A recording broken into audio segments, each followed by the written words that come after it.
How does Preserve Mecklenburg save historic resources? We work with owners. We work with developers. We work with real estate agents to find economically feasible ways to save historic places. Because if there is no economically feasible way to do it, they're going to be destroyed. This house, the Knowlton Shaw House on Mecklenburg Avenue, the home of the Knowlton family. Mr. Knowlton had this house built. In 1928, he bought all the coal for Duke Power. His wife led the community effort to save funding for the public library.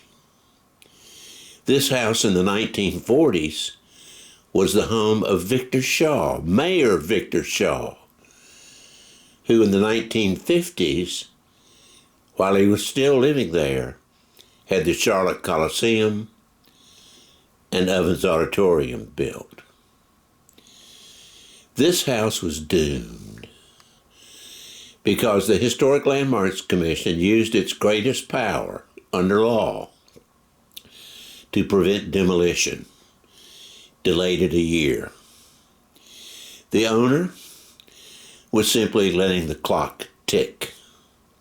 Wait a year and tear it down. It is unreasonable to expect people to sacrifice their own economic gain from property they own. He wanted $1.85 million for this house. Preserve Mecklenburg went to him, and we secured a 6-month exclusive assignable option to buy the property for his price. We then set about finding a developer to whom we could assign the option. And indeed we did. The Terra Nova Group out of Greenville, South Carolina, paid the owner full price. But what made the whole project economically feasible was the infill development. Now some might say, oh, is it a shame that this infill development was allowed? There was no other way to save the house. Because the outcome was placing a preservation easement on the house that assures its preservation forever. That's the way Preserve Mecklenburg operates. That's the way Preserve Mecklenburg makes the past continue to live, because it secures and obtains economically viable ways to do it.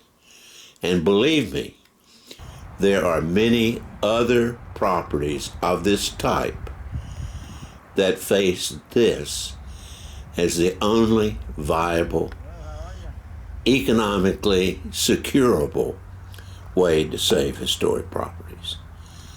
I'm Dan Morrill.